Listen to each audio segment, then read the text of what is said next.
Alhamdulillahi Rabbil Alamin. Wa afdalus salati wa atamut taslim ala sayyidina Muhammadin wa alihi wa ashabihi ajma'in. Allahumma akhrijna min dhulumatil wahmi wa akrimna binuril fahm. Waftah alaina bima'rifatil ilmi wa sahil akhlaqana bil hilm. Waj'alna mimman yastami'una al-qawla fayattabi'una ahsana. Subhanaka la ilma lana illa ma 'allamtana innaka antal alimul hakim. Amma ba'd.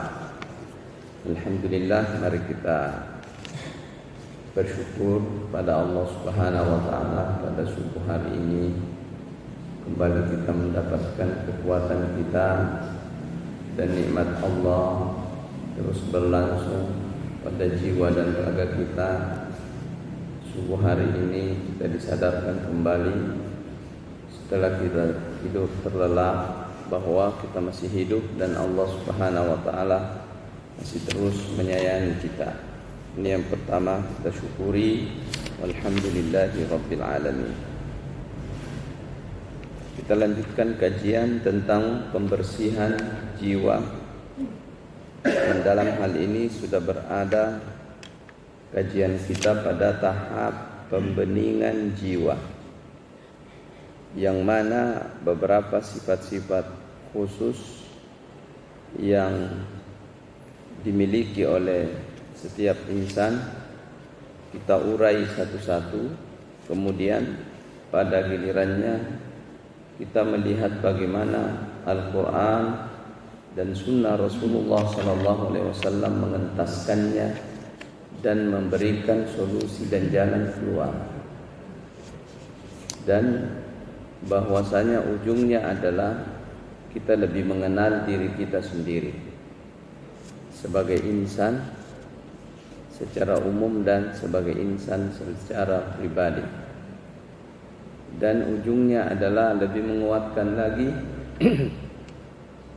tingkat kesadaran kita untuk melakukan ibadah dan menyembah pada Allah dan menundukkan jiwa raga kita kepada Allah, dan bahwa la ilaha illallah, tidak ada Tuhan selain Allah, Muhammadur Rasulullah, dan Nabi Muhammad adalah Rasul Allah yang merupakan pintu dari seluruh petunjuk. Itu adalah kalimat atau kata yang paling tinggi kedudukannya di hadapan Allah Subhanahu wa taala. Ada tersisa dari hal yang berkenaan dengan penyakit-penyakit batin yang perlu dientaskan atau dituntaskan. Ya. Syahwatul madhi wathana, yaitu keinginan seseorang untuk dipuji dan diangkat-angkat. Ini berbeda dengan yang kita kaji minggu lalu, senangnya manusia pada jabatan dan kemasyhuran. Berbeda sedikit. Jadi perlu kita amati sejauh mana perbedaannya dan sejauh mana kita mengentaskannya. Salah satu yang dimiliki manusia yang selalu diinginkannya adalah mendapatkan pujian. Apalagi pujian itu di depan orang-orang, baik itu orang yang dia sukai ataupun orang yang dia tidak kenal. Fatashu biha nafsuhu wa tusirru biha a'maqahu. Penulis mengatakan maka jiwanya menjadi terangkat dan batinnya penuh dengan kegembiraan. Imam Al-Ghazali rahimahullahu ta'ala dalam kitabnya Ihya Ulumuddin juz ketiga halaman 286-287 mengungkapkan tentang sebab-sebab seorang manusia itu menyukai untuk dipuji dan diangkat-angkat. Sebab pertama, ada 4 sebab.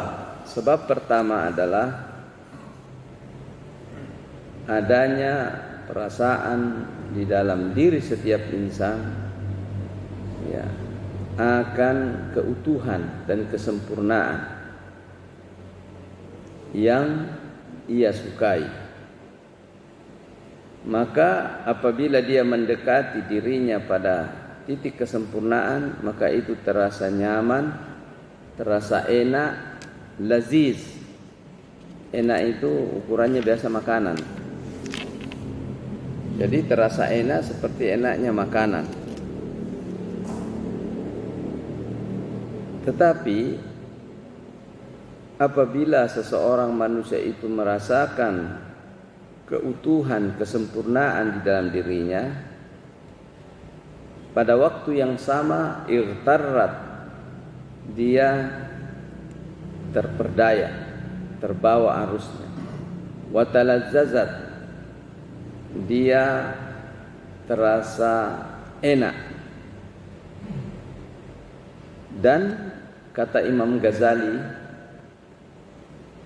puji-pujian itu atau hal yang diangkat-angkat itu menjadikan yang dipuji itu berada pada titik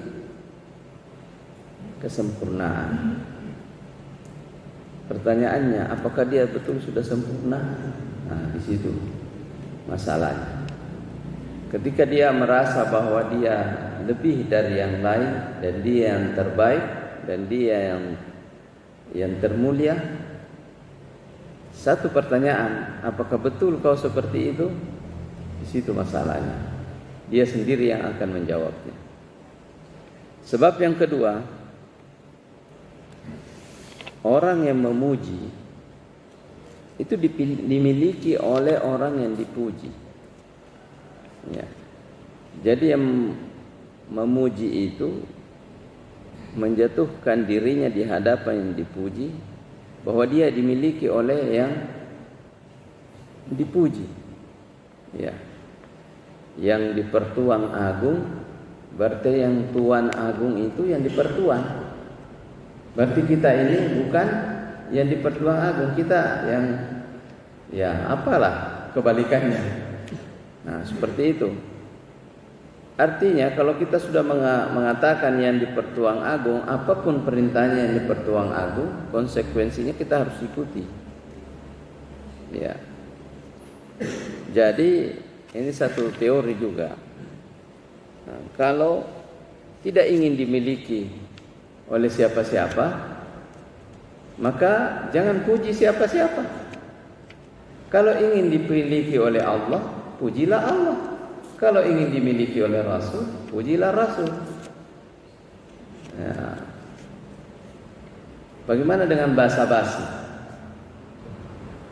Basa-basi diungkapkan di saat orang yang dipuji itu kita lihat tidak terbawa arus. Banyak pimpinan kita di kantor, di mana-mana itu tidak terbawa arus. Dan itu dalam rangka menyebut tanggung jawabnya, tujuannya. Maka tujuannya yang memuji itu ingin menyebut tanggung jawabnya. Dia sebagai ahli ekonomi misalnya, ya. Maka kita katakan bahwa alhamdulillah di tengah-tengah kita ada ahli ekonomi, ya. Yang kita harus maksudkan adalah tanggung jawabnya, ya, yang ada pada kita, ya. Insya Allah dia bersedia untuk mengentaskannya, dan dia adalah tempat pengentasan itu. Sebenarnya itu dia sudah dimiliki oleh umat itu. Ya. Jadinya siapa yang nyanyi? Jadinya adalah kemaslahatannya itu untuk yang dipuji ini, dia yang mendapatkan poinnya. Nah, intinya adalah dia pelayannya. Ketika Raja Arab Saudi yang pertama itu, King Abdul Aziz, ingin menetapkan satu tingkat pujian pada dirinya sebagai raja di Arab Saudi, itu memilih kata-kata apa ya kira-kira sebagai gelar saya yang kalau SN. Tiba-tiba dia khadimul haramain asy-syarifain, pelayan dua kota suci Makkah. Jadi siapa yang memiliki di situ? Pemilik adalah kota suci itu, yang memiliki yang.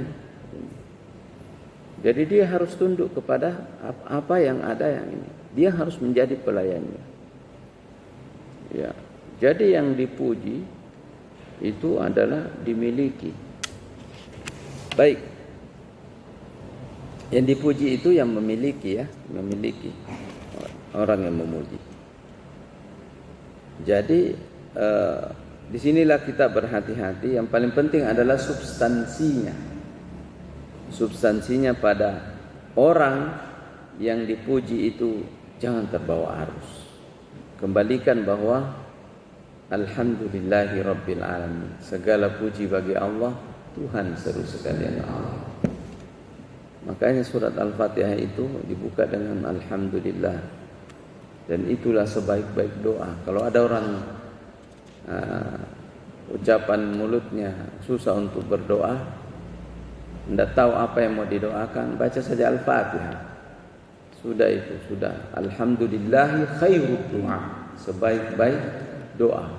Karena yang dipuji adalah yang Maha Kuasa, dan yang Maha Kuasa tahu apa kebutuhan manusia. Baik, yang ketiga menurut Imam Ghazali adalah sana'ul musni wa madhul madi sababun li istiyabi qalbi kulli man yasma'uhu, la siyama in kana dhalika mimman yaltafitu ila qawlihi wa yu'taddu bisana'i. Ya. Sebab yang ketiga adalah bahwa pujian orang yang memuji dan